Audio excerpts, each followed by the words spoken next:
मैं मुंह लपेटे कमरे में पड़ी हुई थी। मेरा मूड पूरी तरह खराब हो चुका था।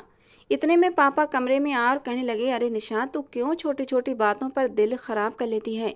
शादी तो करनी है, ऐसी कौन सी मुश्किल बात है? चल अब ये गोलियां खा ले, देखना कितनी जल्दी तेरी शादी हो जाएगी।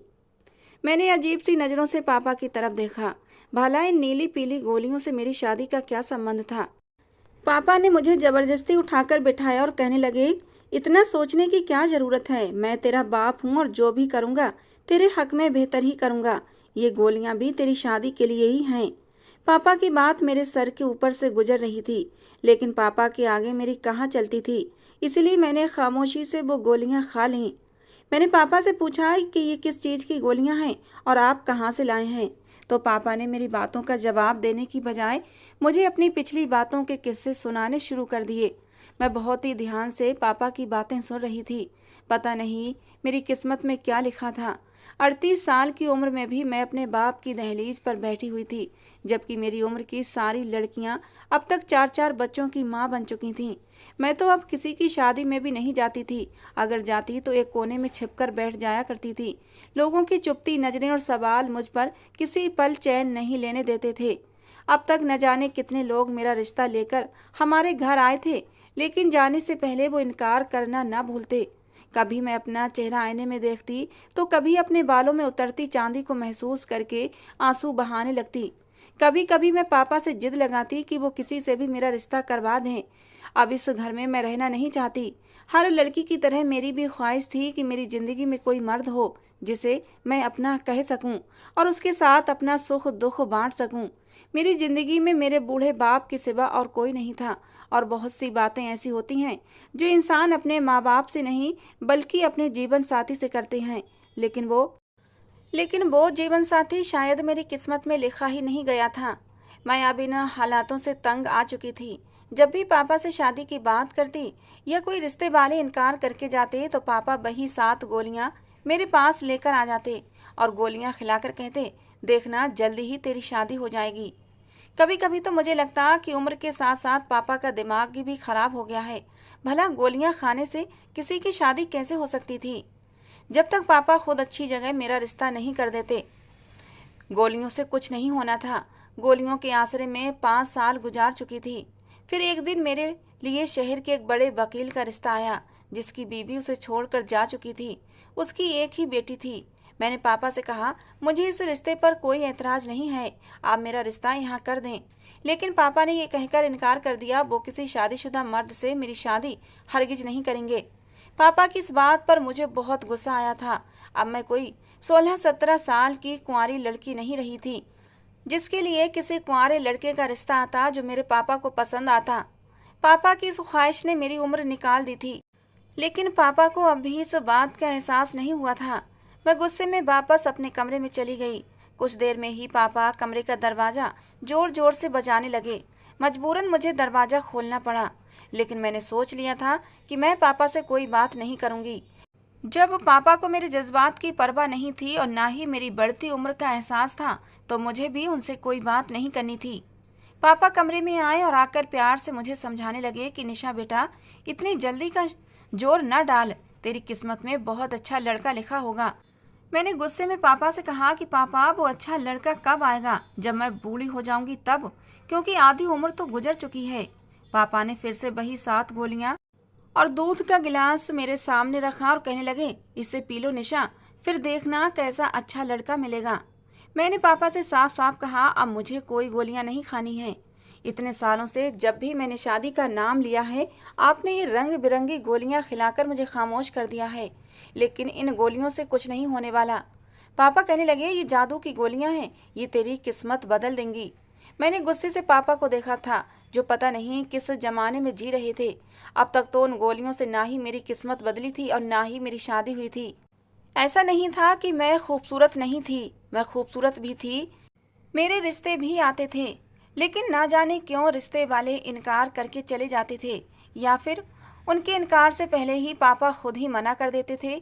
शुरू शुरू में पापा ने जब मुझे ये गोलियां खिलानी शुरू की थी तो मैं बहुत हैरान हुई थी, लेकिन फिर पापा ने मुझे बताया इन गोलियों से मेरी खूबसूरती और भी ज्यादा बढ़ जाएगी और हालात ने जो मेरे चेहरे को तबाह कर दिया है उस पर दोबारा रौनक आ जाएगी। पापा की बात सुनकर मैं खुश हो जाती और दूध के साथ वो गोलियां खाकर थोड़ी ही देर में नींद की वादियों में उतर जाती। लेकिन 5 साल के बाद भी ना ही मेरी किस्मत का दरवाजा खुला और ना ही कोई मेरी बारात लेकर आया था। मेरी उम्र लगभग 38 साल हो चुकी थी और एक लड़की के लिए इतनी ज्यादा उम्र में रिश्ता आना बहुत मुश्किल था। इसलिए मेरी उम्मीदों ने अब दम तोड़ दिया था। मैं हर वक्त किसी न किसी कोने में छुपकर आंसू बहाने लगी थी। मैंने पापा से कह दिया था कि अब अगर मेरा रिश्ता ना हुआ तो मैं अपनी जान ले लूंगी। मेरा हाल देखकर पापा ने मुझे वही 7 गोलियां फिर से खिलाईं और तसल्ली के बोल कह दिए।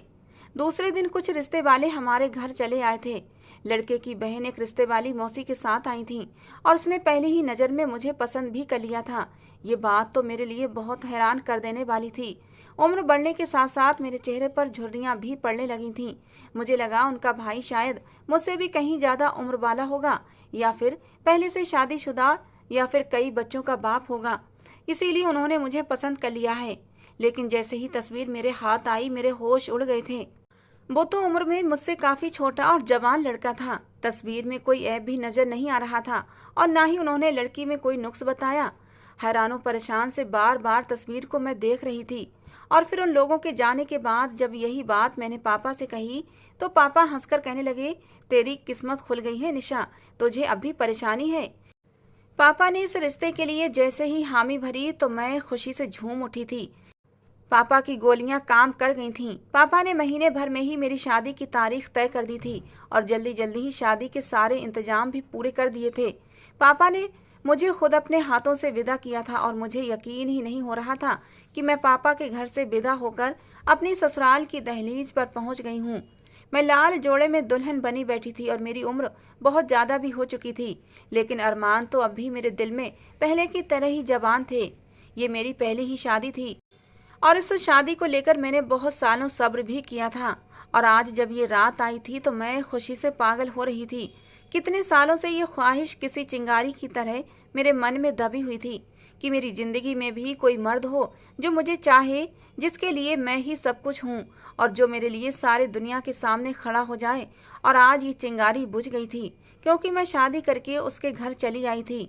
38 साल की उम्र में दुल्हन बनना एक अलग ही तजुर्बा होता है और मैं बार बार खुद को आईने में देख रही थी। दिल में कई सवाल उठ रहे थे कि मैं कहीं ज़्यादा उम्र की तो नहीं लग रही। कहीं ऐसा ना हो कि शादी की पहली रात ही मैं अपने पति के दिल में जगह ना बना पाऊँ, वो मुझे बूढ़ी ना समझ बैठे। मैंने शादी से पहले अपने बाल भी रंगवा लिए थे। जैसे ही मुझे दरवाजे पर आहट का एहसास हुआ मैं फौरन घूंघट डालकर बिस्तर पर बैठ गई और खुद को तसल्ली देने लगी कि ऐसा कुछ नहीं होगा। कम उम्र लड़कियों की तरह मुझे शर्माना तो नहीं आया था, लेकिन मैं नज़र झुकाकर बैठ गई थी। साहिल को लेकर मेरे दिल में बहुत से जज्बात पैदा हो रहे थे। साहिल कमरे में आए और मेरे पास आकर बैठ गए। ना ही उन्होंने मेरा घूंघट उठाया, ना ही कुछ देर तक मुझसे कोई बात की। मुझे अजीब सी घबराहट होने लगी थी। वो उम्र में मुझसे कुछ कम थे। उनकी उम्र लगभग 34-35 साल होगी और बहुत खूबसूरत भी थे। मुझे ये खौफ सता रहा था कि कहीं उनके घर वालों ने जबरदस्ती तो उनकी शादी मेरे साथ न कर दी हो। कहीं ये रिश्ता जबरदस्ती का रिश्ता तो नहीं। दरअसल शादी से पहले मेरी और साहिल की कोई मुलाकात नहीं हो सकी थी। सिर्फ हमने तस्वीरों में ही एक दूसरे को देखा था। जब कुछ देर तक साहिल ने मुंह से कोई शब्द नहीं निकाला तो मैंने खुद ही अपना घूंघट उठा दिया। मेरा सारा शरीर ठंडा पड़ गया था। मुझे एहसास हो गया था उन्होंने मुझसे ये शादी जबरदस्ती की है। मैंने फौरन ही साहिल का हाथ थामा और उन्हें यकीन दिलाना चाहा कि मैं सारी जिंदगी उनसे वफादार रहूंगी और उनकी सेवा करूंगी। वो मुझे एक मौका दे दें। मेरी बात सुनकर साहिल अजीब अंदाज से हंस पड़े और कहने लगे, तुम्हें मौका देने की क्या जरूरत है, तुम तो पहले ही एक तजुर्बेकार औरत हो। साहिल की बात सुनकर मैं शर्मिंदा सी हो गई थी। मुझे लगा शायद वो मुझे मेरी उम्र का ताना दे रहे हैं, क्योंकि मैं उम्र में लगभग उनसे 4 साल बड़ी थी और उसकी वजह से मुझे लगा था कि वो मुझे नहीं अपना सकेंगे। लेकिन बात तो कुछ और ही थी। साहिल ने अपना मोबाइल फ़ोन निकाला और स्क्रीन पर कुछ बटन दबाने के बाद जैसे ही अपने फ़ोन को मेरे सामने रखा तो मेरे कदमों तले से जैसे ज़मीन निकल गई थी, क्योंकि उनके मोबाइल की फ़ोन की स्क्रीन पर कोई और नहीं बल्कि मैं ही थी। और जो मंजर मुझे सामने नज़र आ रहा था उसे देखकर तो मेरे कदमों तले से ज़मीन निकल जाना आसान बात थी। मेरी ऐसी तस्वीर साहिल के मोबाइल में किसने भेजी थी, मैं समझ नहीं पाई थी। मैंने हैरत और आंसू भरी नजरों से साहिल की तरफ देखा और पूछा, साहिल ये क्या है? तो वो नफरत से कहने लगे, ये तो तुम मुझे बताओगी कि ये क्या है। तुम्हारी ऐसी तस्वीर मेरे पास मौजूद है और तुम मुझसे पूछ रही हो कि ये क्या है। तुम खुद देखो कि तुम्हारी तस्वीर है और इसमें क्या नजर आ रहा है। ये तस्वीर खुद चीख चीख कर बता रही है कि तुम तो पहले से ही। साहिल ने नफरत से अपना मुंह फेर लिया था। तो तुम पहले से ही पूरी की पूरी तजुर्बेकार हो। अगर मेरी शादी से पहले ये तस्वीर मेरे पास होती और मैंने देखी होती तो मैं तुमसे कभी भी शादी का सोच भी नहीं सकता था। मैंने तो ये सोचकर तुम्हें अपनाया था कि तुम एक कुंवारी उम्र दराज औरत हो जिसकी अब तक शादी नहीं हुई है और मैं तुम्हें सहारा दूंगा और एक साथ अच्छी जिंदगी गुजारेंगे। लेकिन मुझे क्या मालूम था कि मुझे शादी की रात तुम्हारी ऐसी तस्वीर मिलेगी जिसे देखकर मेरे सर पर आसमान गिर पड़ेगा। तस्वीर को देखकर मुझे पता चला कि तुम क्या हो। आज की रात ऐसे घूंघट डालकर बैठी हो जैसे बहुत ही शर्मो हया वाली हो। अगर तुम ये सब पहले ही कर चुकी थी तो फिर मुझसे शादी क्यों की और खुद को कुंवारा जाहिर करने का ड्रामा क्यों किया। साहिल के शब्दों ने मेरे होंठों को सी दिया था। मैं खामोशी से उनके चेहरे को तक रही थी। बहुत कुछ कहना चाहती थी लेकिन मेरी जबान मेरा साथ देने को तैयार न थी। कुछ देर पहले जो एहसास और जज्बात मेरे दिल में थे अब वो सब खत्म हो गए थे और अब मुझे समझ ही नहीं आ रहा था कि मैं साहिल से क्या कहूँ। वो सारे शब्द जो मैं पिछले 1 महीने से छुपाए बैठी थी, वो सारे इजहारे मोहब्बत जो मुझे साहिल से करने थे, वो सब कहीं खो गए थे। मैं नहीं जानती थी कि मेरी ऐसी तस्वीर मेरे पति के पास कहाँ से आई थी, लेकिन जो भी था अब सब खत्म हो गया था। मेरी ऐसी तस्वीर देखने के बाद तो साहिल कभी भी मुझे अपनी जिंदगी में शामिल न रखते और इस सोच ने मेरी जान ही निकाल दी थी। बहुत मिन्नतों और मुरादों के बाद उम्र के इस हिस्से में आकर मेरी शादी हुई थी और मैं अपने घर की हुई थी और पहले ही रात सब कुछ मिट्टी में मिल गया था। मेरी आंखों में आंसू बहने लगे थे। मेरी तस्वीर अब भी मेरे सामने खुली पड़ी थी जिसमें मैं पूरी तरह। मैंने अपनी आंखें नीचे कर लीं क्योंकि इससे ज्यादा मैं इस तस्वीर को देख नहीं सकती थी। मेरे सर पर सातों आसमान गिर पड़े थे क्योंकि साहिल कह रहे थे कि तुम तो बहुत ही मक्कार औरत निकली, पता नहीं किस किस के साथ ये गंदा काम। मैंने उनकी बात पूरी सुने बगैर ही अपने दोनों हाथ अपने कानों पर रख लिए थे। साहिल के शब्द मेरी रूह को छलनी कर रहे थे। मेरा पिछला वक्त बहुत मुश्किल से गुजरा था। मुझे पहले भी कांटे ही मिले थे। मैंने आंखें बंद करके गुजरे वक्त का सोचने लगी जहां मुझे कुछ पल का भी सुकून न मिल सका था। और अब जब मैंने सुकून की सांस लेने का सोचा था तो अब सब खत्म हो गया था। मेरा नाम निशा है और मेरा ताल्लुक पंजाब से है। मेरे माँ बाप बहुत ही अच्छे और मोहब्बत करने वाले थे, लेकिन फिर किस्मत ने हमें धोखा दे दिया। मेरी माँ दूसरे बच्चे यानी कि मेरे भाई की पैदाइश पर हमें छोड़कर हमेशा हमेशा के लिए चली गईं। बहुत छोटी सी उम्र में ही मुझ पर अपने भाई की जिम्मेदारी आ गई थी। पापा तो नौकरी पर चले जाते, सुबह घर से निकलते तो शाम को वापस आते। मैं खुद से 7 साल छोटे भाई को सारा सारा दिन संभालती रहती थी। ना ही मैंने बचपन की कोई खुशी देखी थी और ना ही बचपन में कभी खिलौनों से खेली थी। मेरे पास तो घर और भाई की जिम्मेदारी से ही फुर्सत नहीं थी। पापा ने मुझे शिक्षा भी हासिल करने नहीं दी थी क्योंकि अगर मैं स्कूल जाती तो घर को कौन देखता, इसलिए मैं नहीं पढ़ पाई थी और सारा ध्यान अपने भाई पर लगा दिया था। मेरा छोटा भाई बहुत शरारती था। घर के कामकाज के साथ साथ मैं उस पर भी पूरी नजरें रखती थी, लेकिन अगर कभी मुझसे जरा सी भी चूक हो जाती या भाई को कोई मामूली सी भी चोट लग जाती तो पापा मुझे बुरी तरह पीटने लगते थे। पापा को शानू बहुत ज्यादा प्यारा था। उसको अगर एक खरोंच भी आ जाती तो पापा की आंखों में आंसू आने लगते थे, जबकि मेरी बड़ी से बड़ी तकलीफ भी पापा को नजर नहीं आती थी। कम उम्र में ही काम करने की वजह से मेरे हाथ जगह जगह से जल चुके थे, लेकिन पापा ने कभी मेरे उन जले हाथों पर नजर तक नहीं डाली थी और ना ही कभी मेरे दर्द को महसूस किया था। मैं बीमार होती या दुखी होती हमेशा किचन में छुपकर ही आंसू बहा लिया करती थी। अपने भाई को कभी कुछ अच्छा सिखाने की कोशिश करती तो पापा से मेरी झूठी सच्ची शिकायत लगाता और पापा मुझे डांटते और कभी कभी मारने भी लगते। शानू की 10वीं के इम्तिहान पास हुए तो उसके नंबर कुछ खास नहीं आए थे। उसका किसी अच्छे कॉलेज में एडमिशन न मिल सका तो पापा ने उसका एक दूर दराज के कॉलेज में दाखिला दिलवा दिया और वो हॉस्टल में रहने लगा और मैं पापा के साथ घर में तन्हा रह गई थी। शानू के जाने के बाद मुझे एहसास हुआ कि उसके होने से ही मेरी जिंदगी में कुछ रौनक थी। अब तो ये घर वीरान हो गया था। शानू के जाने के बाद अब तो ये घर एकदम वीरान सा हो गया था। लेकिन मेरी जिंदगी में ये खुशी आई थी कि शानू के जाने के बाद पापा मेरे कुछ करीब हो गए थे। उठते बैठते अब वो मुझसे मेरा हाल पूछने लगे थे और फिर इस बात ने मुझे बहुत खुश कर दिया था। अक्सर पापा मेरे कमरे में भी चले आते और घंटों मेरे साथ समय गुजारते, मुझसे बहुत सी बातें करते। जैसे जैसे उनकी उम्र में बढ़ोतरी हो रही थी, उनके व्यवहार में भी बदलाव आ रहा था और मैं उनके शब्दों में अपने लिए मोहब्बत महसूस करने लगी थी। इसी बात ने मुझे नई जिंदगी दी थी। शानू को गए 5 साल होने वाले थे, लेकिन वो पलटकर वापस नहीं आया था। पापा उसे बहुत सारे पैसे भेजा करते थे। मैं पापा से जब भी कहती कि पापा शानू को वापस बुलवा लें, तो पापा इनकार कर देते और मोहब्बत से कहते मेरी निशा है ना मेरे साथ। लेकिन बहुत जल्दी ही पापा की इस मोहब्बत भरे व्यवहार का राज भी खुलकर जल्दी ही सामने आ गया था। शानू ने किसी अमीर जादी से शादी कर ली थी और वो उसके बंगले में ही शिफ्ट हो गया था। ना ही वो वापस आना चाहता था और ना ही वो अब हमसे कोई रिश्ता रखना चाहता था। लेकिन पापा अपने बेटे का भरम रखने के लिए ये बात मुझसे छुपाने लगे थे। मैं भी पापा को शर्मिंदा नहीं करना चाहती थी। मैंने उन्हें पुरानी सारी बातों के लिए पापा को माफ भी कर दिया था।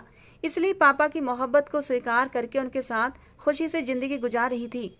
मगर कुछ ही वक्त में मुझे एहसास हो गया कि पापा मेरे लिए आने वाले हर रिश्ते से इनकार कर देते हैं या फिर रिश्ते वाले खुद ही मना करके चले जाते हैं। कुछ सालों तक ये सिलसिला ऐसे ही चलता रहा और पापा ने शादी के नाम पर मुझे गोलियां खिलाना शुरू कर दी। और जैसे तैसे करके जब साहिल से मेरी शादी हुई तो शादी की रात मुझे अपनी ऐसी तस्वीर देखने को मिली जिसके बाद मैं खुद से नजरें मिलाने के लायक भी ना रही थी। मैंने लड़खड़ाते शब्दों में साहिल को बताना चाहा कि ये तस्वीर मेरी नहीं है और ना ही मुझे इसके बारे में कुछ पता है। मगर मेरी बात सुनकर साहिल ने मुझे बहुत नफरत से देखा था। कहने लगे, तुम तो बड़ी ढीठ हो और बड़ी ही बेशरम हो जो झूठ पर झूठ बोल रही हो। गौर से देखो, ये तुम्हारा ही कमरा है, तुम्हारा ही बिस्तर है। मैंने गौर से उस तस्वीर को देखा तो वाकई वो मेरा कमरा था। दीवार का वही नीला रंग मेरी बर्बादी की दास्तान सुना रहा था। मुझे खुद मालूम नहीं था मेरी ऐसी तस्वीर कब और किसने ली थी, मगर साहिल मेरी बात मानने को तैयार नहीं थे। बहुत इंतजार और मुरादों के बाद मेरी शादी हुई थी और शादी की पहली रात ही मैं बर्बाद हो गई थी। साहिल ने मुझे कहा था कि मैं एक रात उनके घर गुजार सकती हूँ, लेकिन आने वाली सुबह हमारा कोई भी संबंध नहीं होगा। साहिल की इस बात ने मेरे रोंगटे खड़े कर दिए थे। मैं वापस अपने बाप के घर जाना नहीं चाहती थी। मैं साहिल के कदमों में बैठकर हाथ जोड़कर मिन्नतें करने लगी कि ये तस्वीर मेरी नहीं है। मैंने कभी ऐसा कोई काम नहीं किया और ना ही मैं कोई गिरी हुई घटिया लड़की हूँ। मैंने तो इज्जत से आपके साथ शादी की है और आपके साथ जिंदगी गुजारना चाहती हूँ। लेकिन साहिल पर मेरी किसी भी बात का कोई असर नहीं हो रहा था। मैं सारी रात साहिल के आगे हाथ जोड़े उसे अपनी बेगुनाही का यकीन दिलाती रही, लेकिन साहिल ने मेरी किसी बात पर यकीन नहीं किया। और सुबह के वक्त जब उनकी बड़ी बहन कमरे में आई तो साहिल ने उन्हें सारी बात बताकर अपना फैसला भी सुना दिया। वो मुझे अपनी जिंदगी में बर्दाश्त नहीं करना चाहता था। साहिल की बड़ी बहन ने सारी बातें ध्यान से सुनी और साहिल से कहा कि जल्दबाजी में कोई गलत फैसला करने की जरूरत नहीं है, आराम से इस मसले को हल करें, क्योंकि निशा भी इस बात को स्वीकार करने के लिए तैयार नहीं है कि ये तस्वीर उसकी है। तो फिर हमें पहले पूरे सच का पता लगाना चाहिए। कहीं ऐसा न हो कि गुस्से में आकर तुम एक मजबूर और लाचार के साथ नाइंसाफी कर बैठो। साहिल की बहन की बात सुनकर मैं हैरान रह गई थी कि मेरी ऐसी तस्वीर देखने के बावजूद भी वो मेरे खिलाफ नहीं हुई थी, बल्कि मुझे एक मौका देना चाहती थी। बहुत नरमी से वो मुझसे पूछने लगी कि ये कैसे मुमकिन है कि किसी ने तुम्हारी ऐसी तस्वीर बनाई और तुम्हें पता भी नहीं हो? क्या तुम नींद की दवा लेती हो? मैंने उनको बताया कि ऐसी तो कोई बात नहीं है, मैं नींद की दवा नहीं लेती। लेकिन जब भी मैं पापा की दी हुई गोलियां खाती थी तो मुझे गहरी नींद आती थी। मेरी बात सुनकर वो हैरानी से कहने लगी कि तुम्हारे पापा तुम्हें कौन सी गोलियां खिलाते थे? और फिर मैंने उन्हें बताया कि वो मुझे शादी के लिए 7 गोलियां खिलाते थे। ये बात सुनकर साहिल और दीदी दोनों चौंक उठे थे। दीदी कहने लगी, ऐसी कौन सी गोलियां आती हैं? तुम शायद पढ़ी लिखी नहीं हो और सारी जिंदगी अपने बाप के साथ घर में रही हो, इसीलिए उनकी बात पर यकीन करती चली गई। दाल में कुछ ना कुछ जरूर काला है, क्योंकि तुम्हारा बाप तुम्हारी शादी नहीं करवाना चाहता था। और ये बात मुझे रिश्ते वाली ने बताई थी कि तुम्हारे पापा ने आज तक तुम्हारे घर आने वाले हर रिश्ते को खुद ठुकराया था। अगर तुम्हें इस बात में कोई शक नहीं कि ये तस्वीर तुमने अपनी मर्जी से नहीं बनवाई, तो हम अभी सच का पता लगा लेते हैं। साहिल ने पहले तो इस बात को मालूम किया कि ये तस्वीर कहाँ से आई है, और फिर उन्हें पता चला ये तस्वीर किसी और ने नहीं बल्कि मेरे बाप ने ही भेजी है। उस तस्वीर में मैं अपने ही कमरे में अपने ही बिस्तर पर मौजूद थी और मेरे साथ एक मर्द भी था, लेकिन उसका चेहरा तस्वीर में नहीं था। मैं बिस्तर पर जिस हालत में थी वो देखकर मैं शर्मिंदगी से जमीन में गड़ गई थी। नाइट सूट में मैं अपने बेड पर बेतरतीब हालत में पड़ी हुई थी। बेड पर मुझसे थोड़ी दूर पर एक आदमी लेटा हुआ था। उसकी मेरी तरफ से पीठ थी। जब साहिल को पता चल गया कि तस्वीर मेरे बाप ने भेजी है तो उन्होंने मेरे बाप को बुलाया और कहा कि मैं किसी कीमत पर निशा को नहीं छोड़ूंगा, इसलिए बेहतर है कि आप अपना सारा सच खुद ही बता दीजिए। मेरे पापा ने अजीब सी नज़रों से मेरी तरफ देखा और बहुत देर बाद कहने लगे, मैं निशा की शादी नहीं करना चाहता था। अपने इकलौते बेटे को मैंने ये सोचकर बहुत मोहब्बत से बड़ा किया था कि वो मेरे बुढ़ापे का सहारा बनेगा, मगर वो मुझे छोड़ गया। मैं उम्र के इस हिस्से में तन्हा नहीं रहना चाहता, इसलिए मैंने फैसला कर लिया था कि मैं कभी निशा की शादी नहीं करूँगा। लेकिन फिर शादी के नाम पर निशा ने खुदकुशी करने की धमकी दी तो मजबूरन मुझे उसकी शादी तुमसे करवानी पड़ी, उसे ये दिखाने के लिए कि मैं उसकी शादी के खिलाफ नहीं हूँ। मगर सच तो ये था कि मैं कभी चाहता ही नहीं था कि निशा अपने घर की हो, इसलिए मैंने जानबूझकर निशा की ऐसी तस्वीर खींची और तुम्हें भेज दी। तस्वीरों में निशा के साथ कोई और नहीं बल्कि मैं हूँ। निशा नींद के दवा के असर में थी, वही दवा जो शादी के नाम पर मैं उसको खिलाकर सुला दिया करता था। मैंने सोचा था कि निशा की ऐसी तस्वीर देखकर तुम फौरन उसे तलाक दे दोगे, लेकिन जब रात भर इंतजार के बाद निशा घर ना लौटी तो मैं जान गया था कि तुम आम मर्दों जैसे नहीं हो। अपने बाप की बात सुनकर तो मेरे होश उड़ गए थे। मेरे बाप ने सिर्फ अपने बुढ़ापे को बचाने के लिए मेरी शादी ना करने का फैसला किया था। ना ही मेरी ख्वाहिशों की परवाह की थी, ना ही मेरे जज्बातों का एहसास किया था। अगर दीदी समझदारी से काम न लेती तो शायद मेरा घर तबाह हो जाता और पापा अपने प्लान में कामयाब हो जाते। साहिल ने मुझसे माफ़ी मांगकर मुझे गले से लगा लिया था। एक तस्वीर के पीछे उन्होंने मेरे बारे में बहुत गलत सोचा था। मैं अपनी दीदी की भी शुक्रगुजार थी। पापा को भी मैंने माफ़ कर दिया था, क्योंकि वो जैसे भी थे मेरे बाप थे और उन्होंने मेरे साथ जो कुछ भी किया था वो अपनी तन्हाई के खौफ से किया था। दोस्तों, क्या दुनिया में सच में ऐसे माँ बाप होते हैं जो अपनी ही औलाद की शादी करने से डरते हैं, ये सोचकर कि कहीं वो अकेले न रह जाएं? अपनी राय दोस्तों कमेंट बॉक्स में ज़रूर देना। कहानी पसंद आई हो तो प्लीज़ लाइक करना। रोज़ एक नई कहानी सुनने के लिए हमारे चैनल को भी सब्सक्राइब करना। कहानी को लेकर अपनी राय ज़रूर देना दोस्तों, जिससे कि हमें पता चले आपको हमारी कहानी पसंद आती है या नहीं। मिलते हैं दोस्तों अगली किसी नई कहानी के साथ।